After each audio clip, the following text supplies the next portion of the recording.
nggak bisa.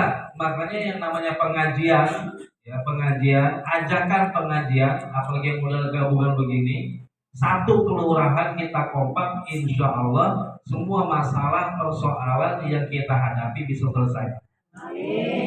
Dan ini saya boleh tahadus minimah MUI Kelurahan Pamulang Timur, di Palurah juga sebagai penggawaannya yang selalu backup kita.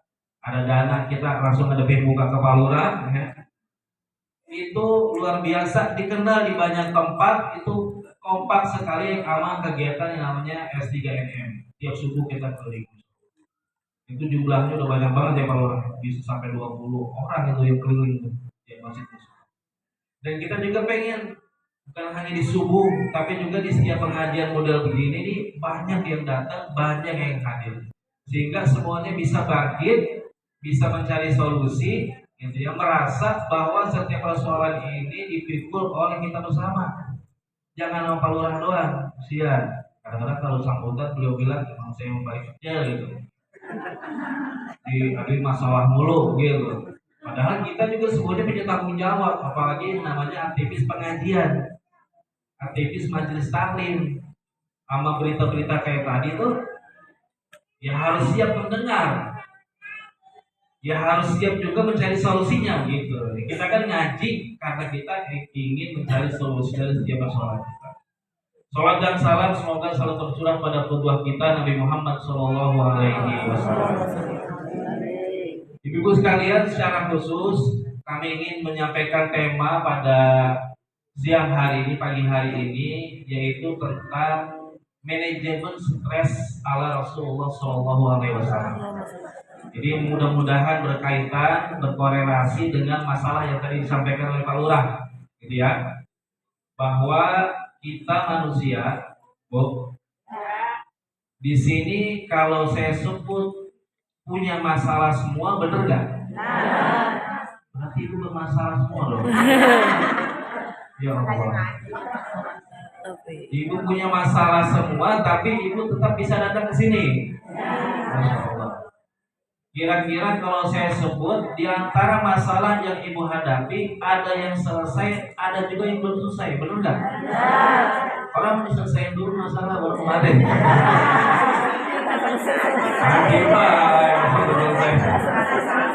Mulai domelin ya. Bagus. Mau masalah selesai emang nggak selesai, ama ngaji mah datang. Kenapa? Karena ada masalah yang memang dia belum selesai karena belum waktunya. Benar nggak? Bocah misalnya kita suruh gede, kalau belum waktunya belum nggak bisa. Mesti apa? Kasih makan, dirawat, kan orang gede. Ya emang kita pengen bubur gede, misalnya bocah nggak bisa. Ada waktunya dia bakal gede. Ada masalah yang memang harus segera diselesaikan. Misalnya panggilan sholat, ya segera tuh, jangan dulu belakangan, mundur-mundur. Khawatirnya takut keburu dipanggil, nggak balik lagi, belum naik sholat. Nah, berarti memang kita semua punya masalah. Ada masalah yang belum selesai, ada masalah yang sudah selesai. Yang sudah selesai kita ucapkan alhamdulillahirabbil alamin. Bagi yang belum selesai kita selesaikan, betul nggak? Dan Nabi Muhammad SAW, menurut ibu punya masalah nggak sepanjang hidupnya? Punya nggak? Punya, karena ini juga orang yang kita sama. Hanya bedanya kalau Rasulullah SAW nggak mikirin duit kayak kita,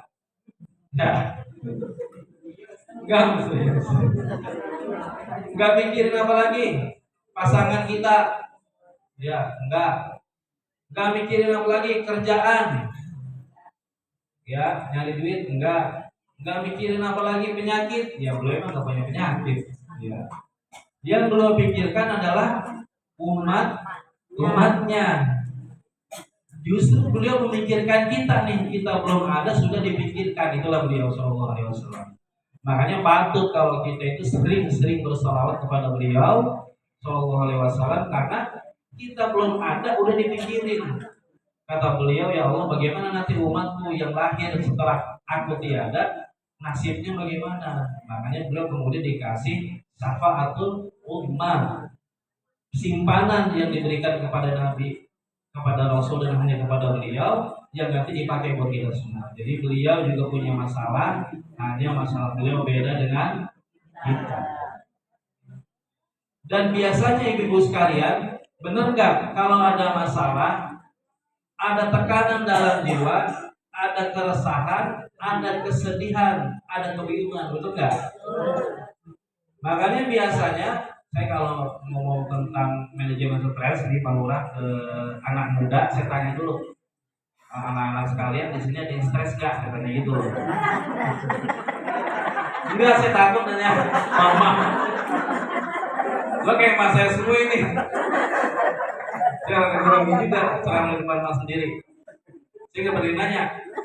Gitu. Terus mereka bilang ada, gitu. Ya, saya bilang kalau yang ada coba lupakan dulu.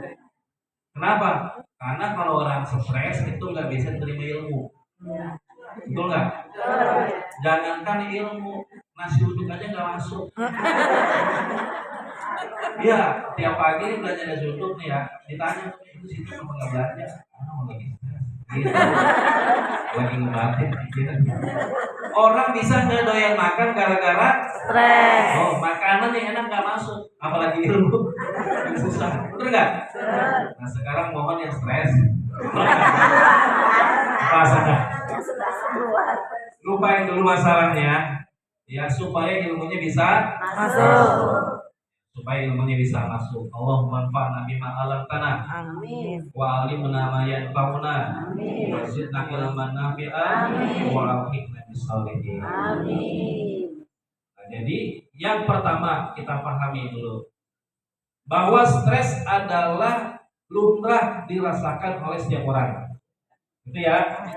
Jadi jangan anggap orang stres itu orang yang kita jauhin. Justru orang yang harus kita bantu. Nah, kita ini sebenarnya juga mengalami stres. Cuman alhamdulillah kita masih ditolong, dibantu Allah Subhanahu wa taala. Ya, saya lihat pakai tudungnya sih bener semua. Kalau moncang mana-mana, berarti kan kelihatan tuh yang berubah. Ya kalau saya pakai jam begini kira-kira gimana? Ustaz, itu kayaknya apa? Emang apa?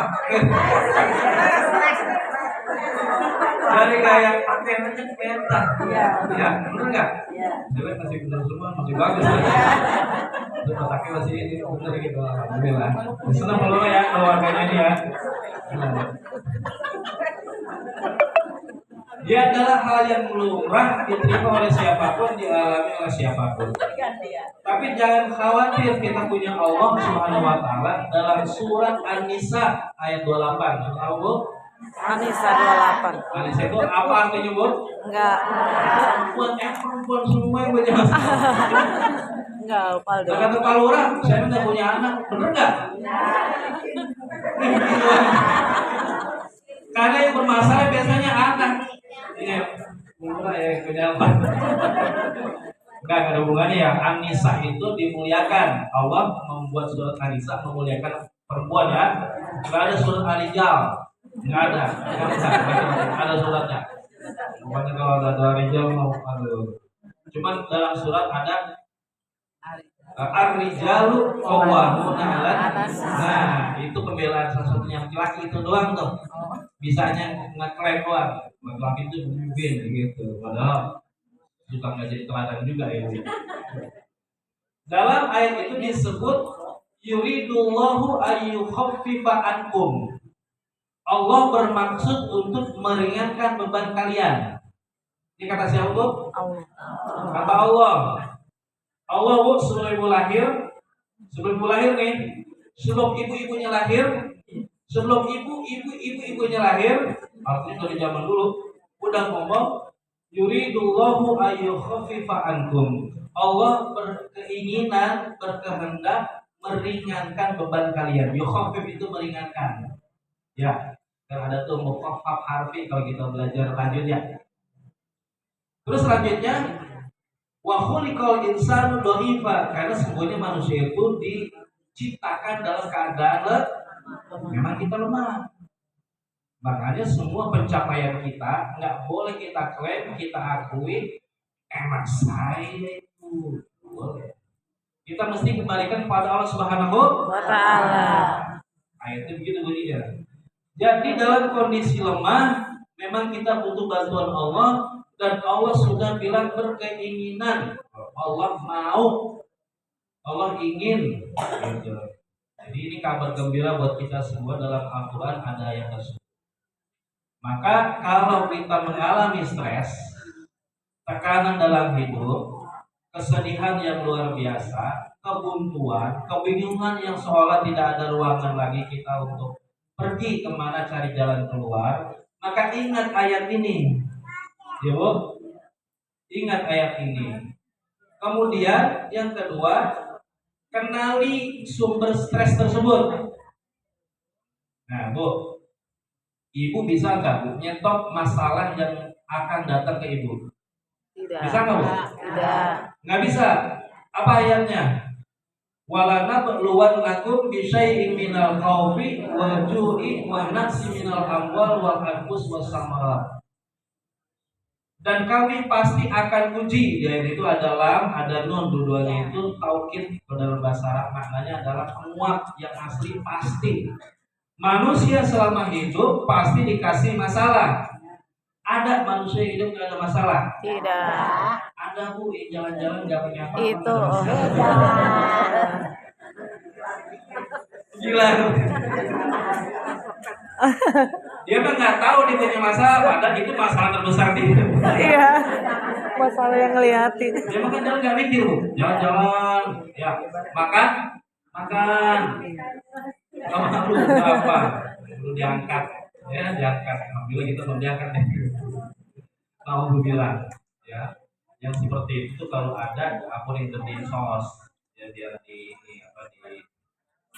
kasih pakaian, dikasih makan. Karena mereka juga sebenarnya awalnya orang seperti kita juga, cuman ya begitulah kondisi daya tahan berbeda-beda. Nah, kembali Bu, kenali sumber stres dari mana. Sebenarnya masalah yang datang kepada kita tidak bisa kita tahan. Ia sudah antri di depan pintu kita. Selesai masalah A, datang masalah B. Baru dikelarin B, datang masalah C. Baru kelar C, nyari urusan buat D. Tahu urusan? Dalam bahasa Inggris urusan itu bisnis. Ibu kayaknya mau bisnis semua nih kan? Kan punya urusan semua. Kalau bahasa di rumah saya mau nyari urusan ya, nyari bisnis nanti bisnis semua hebat luar biasa. Maka dia tidak bisa ditahan Bu. Yang bisa kita lakukan adalah bertahan dengan keyakinan dan keimanan kita. Maka kenali yang pertama, dia bisa berasal dari pekerjaan. Stres itu ya Bu, dari pekerjaan. Kalau Ibu kayaknya nggak dari kerja formal ya, ada mungkin beberapa kerja formal. Kalau ada kerja formal nih, ya bisa berasal dari pekerjaan. Walaupun pekerjaan ini bisa menimbulkan stres, jangan tinggalin pekerjaan. Karena meninggalkan pekerjaan menambah sumber stres baru.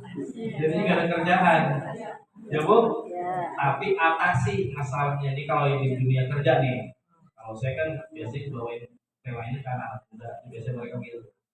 Di kerjaan begini Ustaz, banyak tekanan, ada target-target, banget, persaingan, iya, sikut kanan, sikut kiri. sikut gitu. kiri. Kalau di rumah kayaknya enggak ya? Enggak. Aman, karena kan di rumah. Apa lebih ganas ya? Kita mau ngikut apel Pak Ustaz. Ya, dunia kerja begitu. Kenali. Bisa juga muncul dari penyakit yang kita derita. Ya Bu? Penyakit yang kita derita. Kalau penyakit itu rumusnya berobat. Karena Allah Subhanahu wa taala tidak menurunkan penyakit kecuali beserta Obatnya. Nah, obat ini Bu bisa beda-beda antara satu orang dengan orang lain. Yang Allah pengen adalah kita ikhtiar. Tuh, kalau sakit cari sembuhan. Ada yang sembuhnya di herbal, ada yang sembuhnya di dokter, ada yang sembuhnya di terapi, ada yang sembuhnya ternyata dia memaafkan orang kalau sembuh. Ternyata penyakitnya bukan datang dari fisik tapi dari pikiran dari psikis. Nggak ada, Ya, aku kesini. betul nggak, Bu? Karena banyaknya penyakit itu ternyata munculnya dari pikiran kita yang berat sehingga mempengaruhi imun turun. Ya akhirnya gak enak makan, pasti gak enak tidur, ya kan? Mata kelop, perut lapar, duit nggak punya. Ya. Kan warga mana sih? Warga kampung ya. Lengkap itu, Bu. Penyakit bisa menimbulkan stres. Padahal Allah SWT menyampaikan Faiza mari itu buah-buah jasmin, kalau aku sakit Allah yang menyembuhkan. Makanya Bu optimis ya, Allah SWT masih memberikan kesembuhan. Pun kalau ibu belum sembuh itu dosa Bu diampun. Ya Bu. Kalau ibu terima, tapi kalau ibu nggak terima enggak. Makanya kalau sakit diam, ikhtiar dulu, nggak usah ngomong apa-apa. Nanti itu dihapus dulu kesalahan kita. Yang biasanya kalau sehat mampir ngomongin temen, yang lagi sakit nggak ngomongin, malah. Biasanya kalau lagi seger mah apa naruh bayi di keranjang, naruh bayi dulu.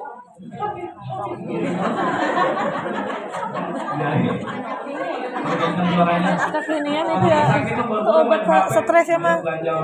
Emang. Iya, jalan ninja. Dikurangi tuh. Ya. Allah Subhanahu wa taala ketika Dia memberi sakit, Dia juga mengambil dosa gitu, Bu. Jadi kita yakin, makanya kabar gembira sebenarnya ketika semua itu diberi ujian sakit. Jadi gak usah stres, kalau nanti ada waktunya mungkin soalnya ada kabar gembira bagi mereka yang Takut itu. Kemudian yang berikutnya keuangan. Nah, ini Bu, bisa nih bikin kita stres. Yang isi dompetnya abu-abu nih guys. 2.000. Itu obatnya obat merah ya Bu? Iya banget. Obat biru. Iya banget. Segepok.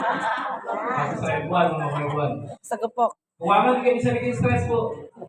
Bagaimana cara pemahamannya? Ya kita yakin Allah Subhanahu wa taala tidak melupakan kita. Apa iya Dia menciptakan kita, Dia melancarkan kita? Mungkin nggak Bu? Iya.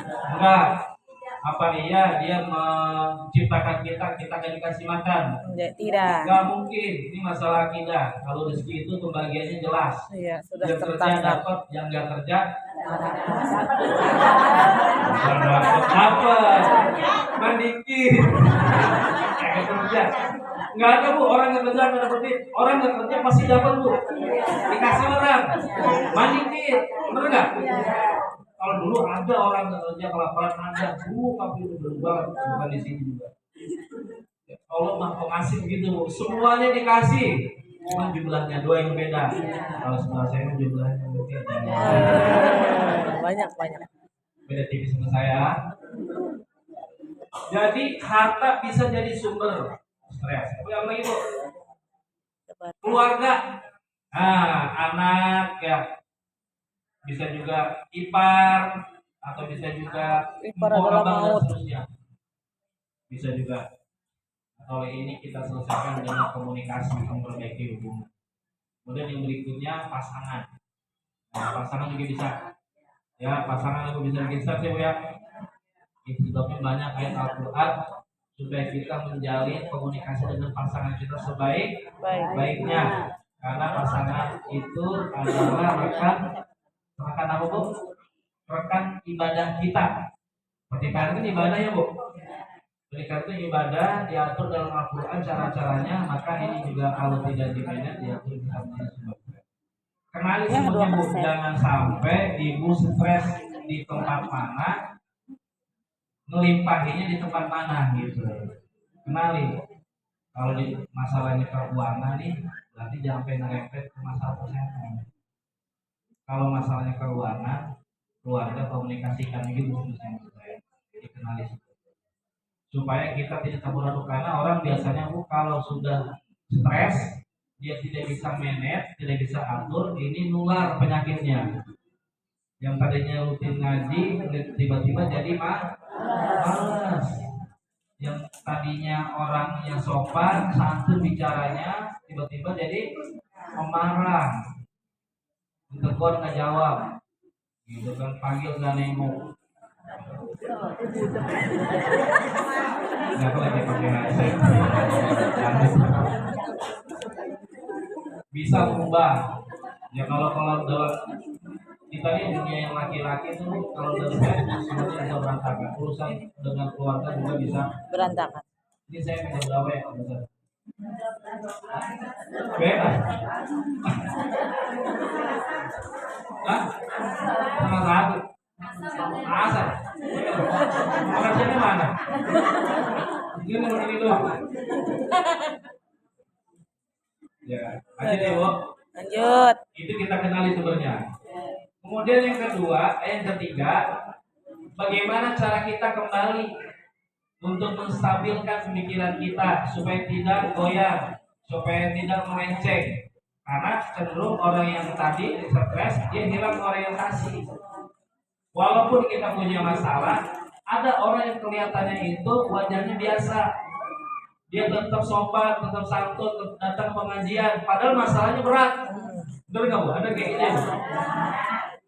Banyak, bahkan walaupun dia udah masalahnya bertumpuk dari banyak sumber, tapi kelihatannya tetap tenang. Dia yakin gitu orangnya, masya Allah. Nah ini biar kita begini nih, karena tadi kan kita udah sepakat masalah nggak bisa dibendung, pasti datang. Selesai masalah ini datang masalah berikutnya. Kadang jangan masalahnya disalahin, tapi daya tahan kita. Sebagaimana Rasulullah SAW, beliau adalah orang yang paling banyak masalah, ya Bu. Karena banyak masalah, masalah seluruh umat sama dia semua Bu. Masalah keuangan dipikirin, masalah keluarga dipikirin, masalah penyakit dipikirin, masalah hubungan pasangan dipikirin. Makanya kalau ibu baca hadis itu ada hadis sehat ini, hadis keuangan ini, hadis hubungan keluarga ini, hadis pekerjaan ini, itu banyak. Tapi beliau subhanallah ya, dengan kekuatan fisiknya, dengan kekuatan pemikirannya, beliau bisa bawakan kepada kita semua.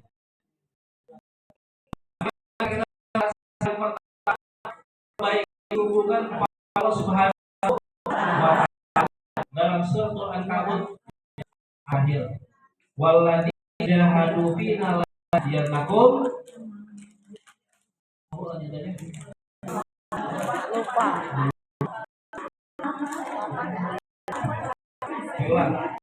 Walladzi jahadu fina lanahdiyannahum. Ya. Kita yang sungguh-sungguh datang ke kami, akan kami tunjukkan jalan-jalan. Tunjukkan apa Bu? Bukan jalan-jalan, tapi jalannya. Bukan jalan-jalan. Tunjuki jalan-jalannya. Allah SWT punya jalan-jalan yang banyak supaya kita dekat kepadanya. Dan pasti kita akan kembali sesuai dengan kecenderungan kita. Apa saja jalannya? Sholat diantaranya. Jalan yang paling cepat itu tol menuju Allah Subhanahu wa Ta'ala. Disebut dalam Al-Quran surat Al-Mu'minun, alladzina hum fi sholatihim khashi'un, yaitu orang-orang yang paling bahagia, yang bebas dari stres, yaitu orang-orang yang dalam sholatnya dia khusyuk. Nah, nanti di ayat 9 diulang lagi, walladzina hum ala sholawatihim yuhafizun, dan orang-orang yang sholat-sholatnya itu dijaga waktunya. Jadi standarnya saya sampaikan kemarin di Darussalam, standarnya Bu, ini buat aktivis majelis taklim, aktivis pengajian, sholat itu harus khusyuk, ya Bu. Khusyuk ketika takbiratul ihram. Allah bertahan mengingat Allah Subhanahu wa Ta'ala, memberikan diri apa adanya, mengakui kesalahan, kekurangan, laporan ke Allah kalau kita banyak salah, ilmu sedikit, tetap meminta sama Dia. Pikirin Bu. Iya. Gimana kalau misalnya ingat yang lain? Ingat kunci, Tuh, ingat kan aku jilbab, kata bener. ingat seragam, masih kurang ditalangin numpang. Seragam masih ditalangin. Iya. Kan bener. Arisan. Gak apa-apa kalau ingat. Iya. Gak apa-apa. Tapi berusaha kembali lagi. Jangan istar salah itu memanjakan ingatan. Gak ingat terus. Nanti orang mah tadi buat ini. Sholat kan kalau ingat salah. Salah cepat amat imam. Imam salah cepat. Iya, salah kemana-mana. Khusyuk, berusaha untuk khusyuk. Kalau tidak khusyuk, maka wajib tepat waktu. Ibu kan aktivis pengajian nih. Ibu kan tokoh masyarakat nih. Amin. Di warganya masing-masing kan. Iya. Ibu kan andalan nih. Iya. Betul nggak? Betul. Jadi contoh kan. Iya. Ibu jadilah pionir sholat tepat waktu. Jadilah pionir sholat khusyuk. Itu dia sholat. Yang kedua, pintunya bisa dikir. Nah, yang suka dikir nih silakan. Yang suka dikir, ya Pak Ustadz, saya kalau sholat imam doang, enggak, itu ke sholat lagi yang lain. Maka bapak, yang wajibnya doang, yang maktubah nggak apa-apa, yang sunnah juga nggak, yang penting nggak apa-apa. Yang ada kan wajibnya itu, ya kalau yang sunnah mungkin berkopi deh kali sebentar. Tapi dikir bisa, silakan ibu dikir. Sebut nama Allah Subhanahu wa taala dalam Al-Qur'an ada Asmaul Husna, jumlahnya 90. Dalam sebut mana nama yang ibu suka yang pas. Kalau ibu lagi kurang Ar-Razzaq, Ar-Razzaq, Ar-Razzaq, ya, cuman jangan di Pamulang. Dikirnya ada Pak Abdul Razzaq. Kerja Sekjen MUI. Dikir apa aja Bu? Yang patah, biar dibukakan pintu. Ya Allah, bukakan pintu. Zikir, ya. Mesti ada bilangan nggak? Boleh ada bilangan. Kalau misalnya tidak ada juga tidak apa-apa. Nikmati zikir. Karena dengan berzikir kata Allah Subhanahu Wa Taala Hati akan menjadi tenang. ingat dan zikir itu memang niat kita ingin mengingat Allah Subhanahu Wa Taala. Ibu ketika bilang Subhanallah artinya apa? Maha suci Allah, bukan ibu memuji dia. Dia mau terpuji, justru ibu harus membersihkan diri ibu dari sangka-sangka kepada Allah. Kita kan kadang nyangka sama Allah, betul nggak? Saya udah nyumbang segini, Allah masa kebalik. Iya. Nyangka sama Allah. Apa tadi saya udah doa ya Allah. Belum terkabul. Kali saya doa siang malam. Nggak ada hari kasih. Ada Allah Subhanahu Wa Taala nggak bisa digituin. Justru kembali Subhanallah itu kepada kita. Alhamdulillah kita memuji Allah, segala puji bagi Allah. Itu kembali kepada kita. Nikmat yang Allah kasih Bu, dengan rasa syukur yang kita berikan banyak mana? Nikmat. Banyak nikmat. Benar nggak Bu? Ibu nih kalau mau bersyukur nggak ada ucapan kecuali alhamdulillah. Dari ibu bangun tidur sampai ibu tidur lagi. Alhamdulillah gitu. Ditanya orang, alhamdulillah. Bapak itu ada kota, alhamdulillah. Kalau bayar banyak bersyukur. bisa nggak begitu kita? Yang nggak bisa kan yang dikira. Urusan jadi dikir gitu. Coba kalau kita menikmat Allah, ucapan bisa Bu. Kata-katanya kagak sampai Bu.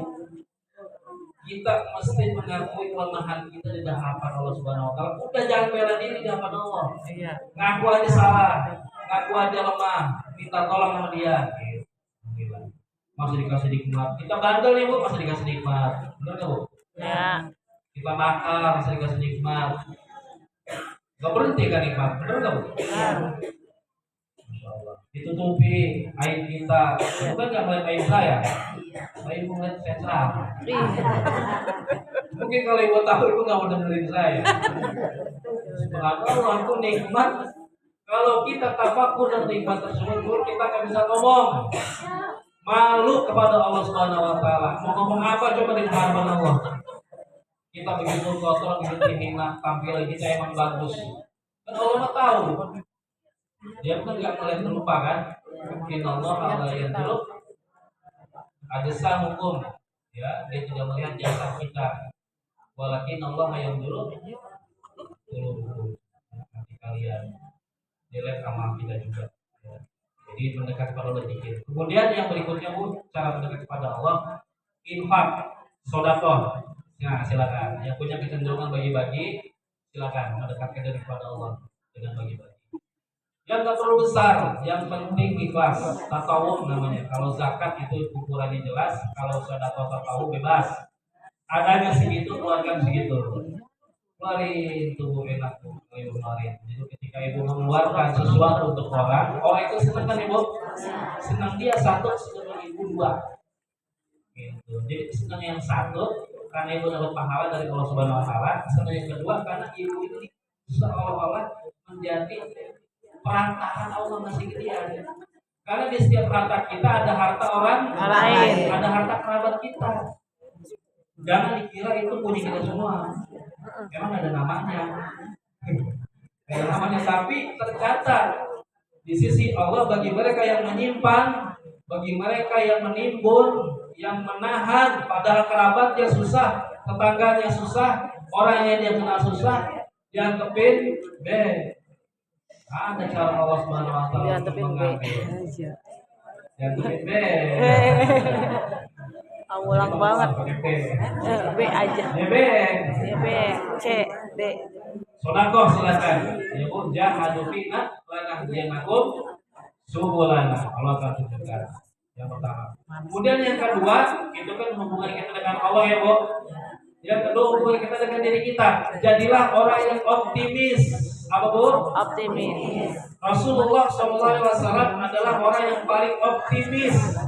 Dari mulutnya tidak pernah keluar perkataan yang tidak enak didengar.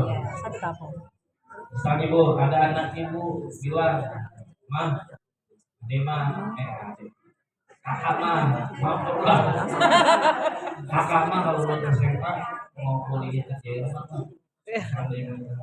Jerman lama nih. Itu anak Bu hatinya harus dihibur. Kalau yang kerja Jerman jauh, yang pertama kita hibur tuh jangan dipatahkan. Ya, optimis. Siapa tahu dia di Jerman nanti jadi penyebar Islam, betul nggak Bu? Ibu kalau mau tahu sekarang di Eropa itu orang Islam itu udah banyak. Ya, karena mereka itu udah mulai sadar bahwa memang cara hidup mereka yang ala darat itu tidak mendatangkan ketenangan. Itu banyak beritanya. Ya, misalnya kalau ada teman ibu bilang, "Oh, saya mau mulai bisnis nih." Ibu jawab dengan optimis. "Oh, bisnis apa?" "Buka warung nasi uduk." "Mantap tuh. Nasi uduk tiap pagi dicari orang." Itu dulu. Pernah dilakukan belakangan. Jangan dia udah bilang, "Oh, saya mau buka bisnis." Ada banyak yang bilang kalau bakalan laku. Iya, udah bikin matain semangat. Orang punya duit. Iya. Udah lemes duluan. Ibu gimana? Sakit hati orang. Siut hatinya. Iya. Kecil nyalinya ya kan? Iya. Ini begitu datang. Dipercaya lagi omongannya. Orang optimis, orang pesimis itu ular. Gara-gara kita dia nggak jadi usaha. Kalau ngasih duit ya salah sih kalau dia. Itu ngomongnya apa? Udah loh ya. Ini sudah Amin, amin. kemarin temannya bukan. Optimis ini penting. Rasulullah SAW itu tidak pernah menjadi orang yang pesimis. Gunakan kata-kata positif, kata-kata yang baik, kata-kata yang membuat hati kita tenang. Ibu, jangan gunakan kata-kata negatif. Kalau dengan sesuatu itu, ya misalnya ibu dapat berita bagus, ya ucapan alhamdulillah. Ibu dapat berita buruk, kembalikan kepada Allah. Masya Allah, Allah alhamdulillah. Jangan berlebihan, ya dalam berkata-kata. Optimis. Karena kalau kita tidak optimis, tidak ada yang mendorong kita untuk berubah. Optimis itu juga diantaranya adalah berprasangka baik. Allah kan tergantung prasangka kita ya Bu. Kalau ibu prasangkanya buruk ke Allah Subhanahu Wa Taala, kira-kira gimana? Ya sesuai prasangka buruk. Ini antara kita dengan diri kita. Kemudian yang ketiga, Bu, bercerita. Kalau ibu stres, silakan cerita, ungkapkan, tapi jangan ke medsos, jangan ke status. Gua lagi dapat nih dia status. Bikin SW. Bikin SW. Jangan lu. Biar aja nanti Allah yang balas. Asik. Kata Allah, Aku aja kalau bikin status sama anakku diomelin. Dia ngapain? kalau ada masalah ceritalah kepada pasangan suami ibu. Mudah-mudahan, nak. Kalau emang dia bisa dan biasa terima.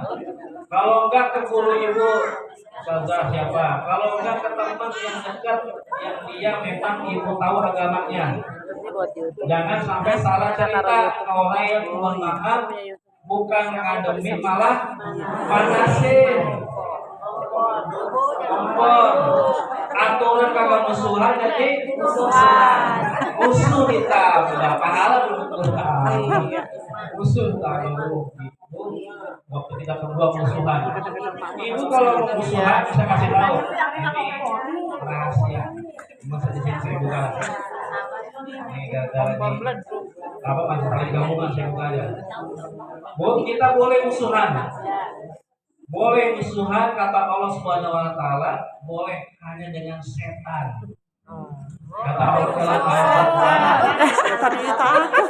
Curah colongan. Mimma fil ardi halalan thayyiban wa la tattabi'u khutuwati syaitan innahu alakum aduwwum mubin. Jadi kita kalau bermusuhan apa? Setan. Selama dia bukan setan jangan Musuhan. jangan dimusuhin. Enggak ada lu takut banget lu nggak musuhin kalau dia setan lu musuhin. Bu, musuhan itu bikin hati sempit nggak? Sempit. Aturan masuk lewat gerbang enak situ ya. Muter bangunan. Udah malah kagak jalan lagi.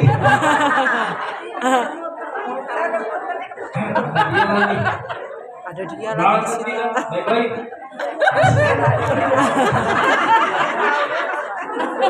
Jangan yang sempit.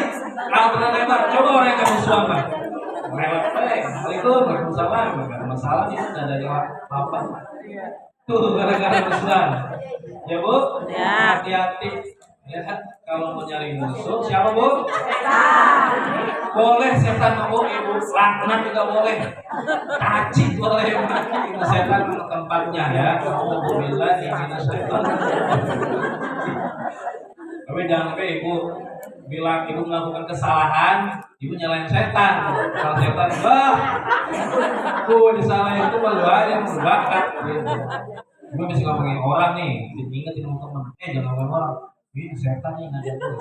Setan di samping, lah, lu gue bukan apa-apa. Jadi janganlah kita menghabiskan usia kita dalam permusuhan. Gak ada manfaat ibu. Kalau musuh sama setan itu ada nilainya, karena dia perintah. Ibu kalau menjalankan perintah Allah pasti ada pahalanya. Kan enak Bu, ibu musuhin setan. Ya udah. Daripada musuhin teman sendiri kan penyakit sakit gitu ya Bu ya. Nah, ini Bu. Ya, jadi komunikasi ya tadi Ibu ya, cerita ya Ibu cerita. Ya Ibu. Dan memang Bu cerita itu tentang masalah sebuah kelurahan Nabi Muhammad SAW pada saat perjanjian Hudaybiyah. Bu Hudaybiyah Ibu, dia kan Nabi Muhammad mau umroh, Ibu udah dekat lagi Mekah Bu. Dihadang sama orang Quraisy di Hudaybiyah, dihadang kemana lo mau umroh? Kagak boleh. Terus gimana ya perang nggak siap nih, nggak ada yang bawa senjata, orang kita mau umroh, gitu kan, bawanya onta sama kambing, gitu kan. Ya nggak mau tahu, pokoknya umrohnya ntar aja. Bikin suatu perjanjian 10 tahun Bu baru boleh umroh. 10 tahun Bu.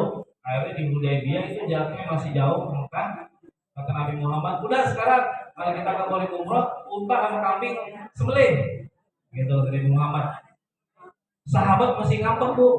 Ngambeknya, kenapa nggak dilawan aja sih? Gitu. Kita kan ini agama yang benar gitu. Ujian kayak dia gitu. Nggak mau disuruh sembelih unta kambingnya. Akhirnya Nabi Muhammad masuk ke dalam kemahnya, ke tendanya, ngandung Ummu Salamah. Ummu Salamah ini gimana sih? Para sahabat nggak nurut sama saya bilang suruh sembelih unta kambing, nggak mau sembelih. Dicerita tuh Nabi Muhammad merasa sesak dadanya kan kalau dia nggak dituruti di perintahnya. Dia kan ke istrinya, kata istrinya apa? Sekarang Muhammad, udah kagak usah ngomong, lu keluar gua pisau langsung sembelih. Diturutin tuh Nabi Muhammad langsung ngambil pisau keluar nggak ngomong, dipanggil ininya apa yang bawa kambing disembelih langsung tahalul, langsung semuanya melakukan hal yang sama, gitu. Ngikutin. Jadi ternyata dakwah itu bukan hanya dengan omongan tapi juga dengan perbuatan. Nah ini beliau bu mendengarkan nasihat istrinya, akhirnya beliau berbicara. Emang begitu bu, Nabi juga kadang merasa sempit dan beliau berkisah. Nah, kalau beliau berkisah dengan pasangannya, silakan ibu dengan pasangannya sampaikan menurut ibu, gitu ya. Bang, ini saya ada masalah. Ternyata masalahnya dia abang. Ya, bercanda. Masalahnya. Kita mau lagi salah ini. Penting bu, ya bu, kalau nggak dengan suami, dengan saudara, dengan guru silakan bu. Jangan sampai nggak cerita, bu. Kalau nggak cerita, kira-kira gimana akibatnya bu? Dia akan jadi penyakit di dada. Dia seperti air mata yang tidak keluar, tangis yang tidak berbunyi. Ibu tahu nggak tangis yang tidak berbunyi? Segan. Kan matanya batin.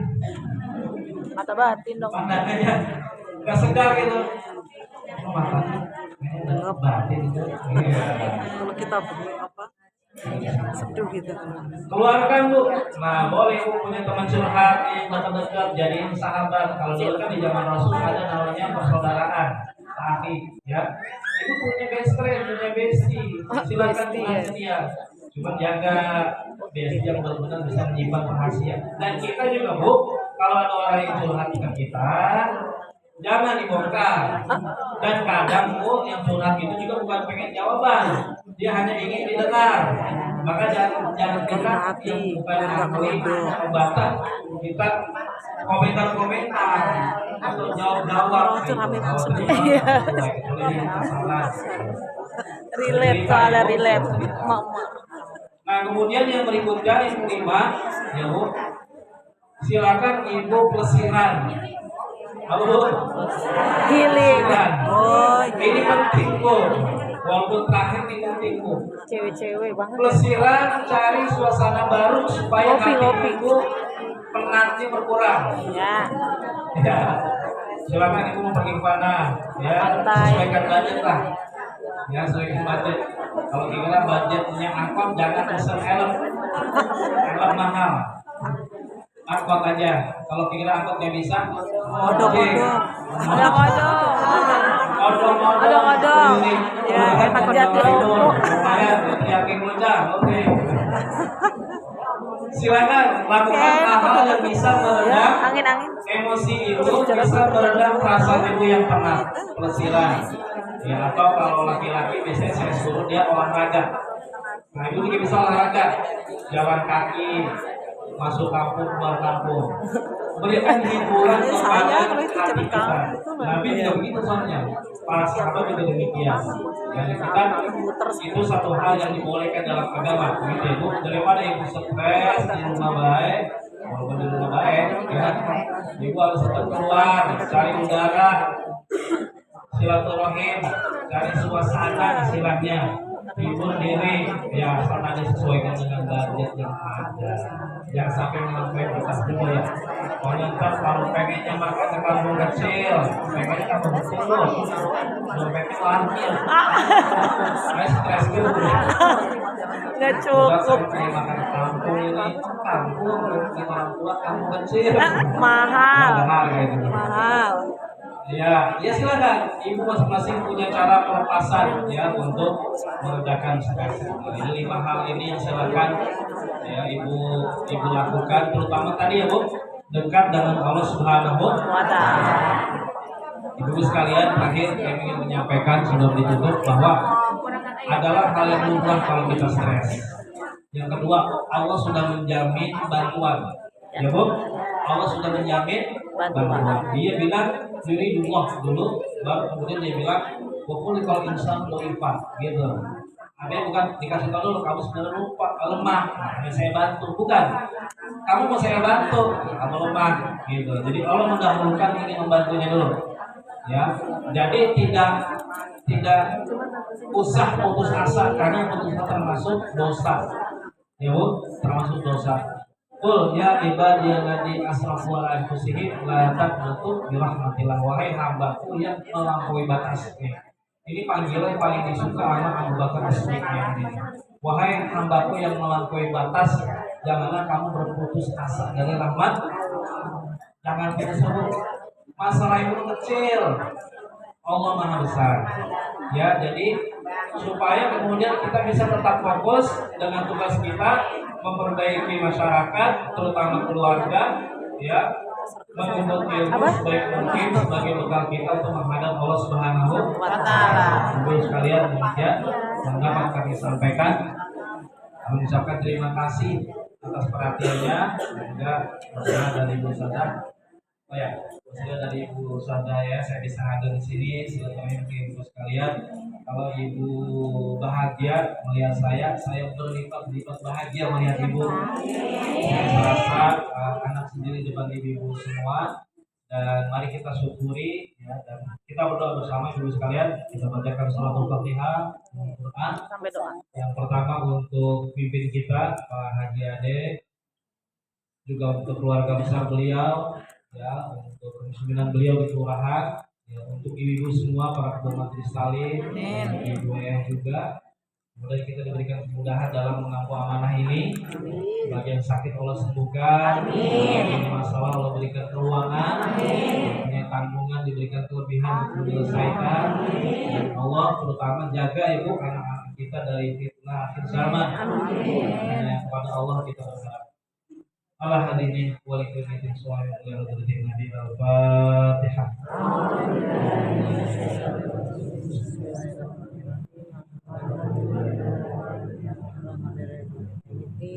Iya karena berdua iya karena sedang ini di siratal ladzina an'amta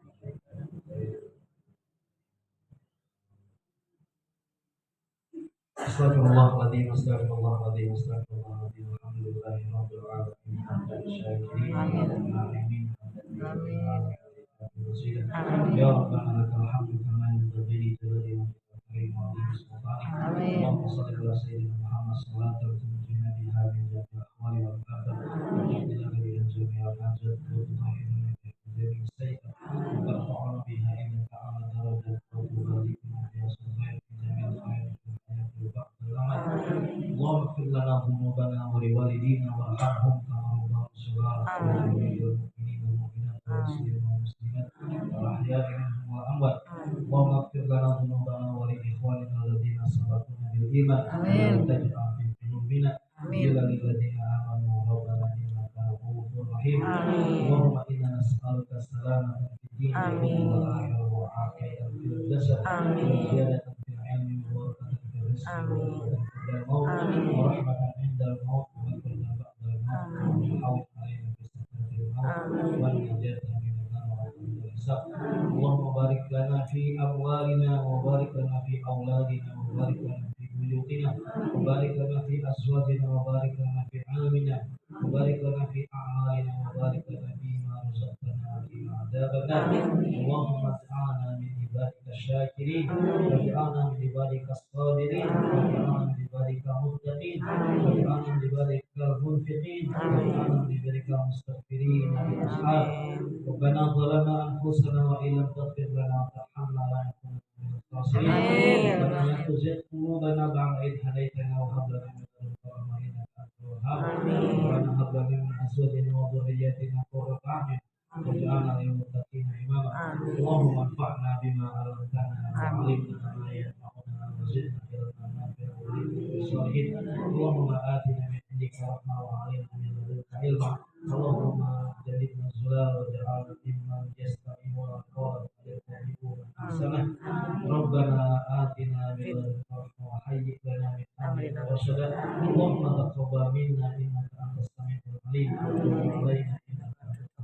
Rahim. Amin. Rabbana atina fid dunya hasanah wa fil akhirati hasanah wa qina adzabannar. Subhana rabbika rabbil izzati amma yasifun. Wassalamu alal mursalin walhamdulillahi rabbil alamin. Terima kasih warahmatullahi. Assalamualaikum warahmatullahi wabarakatuh.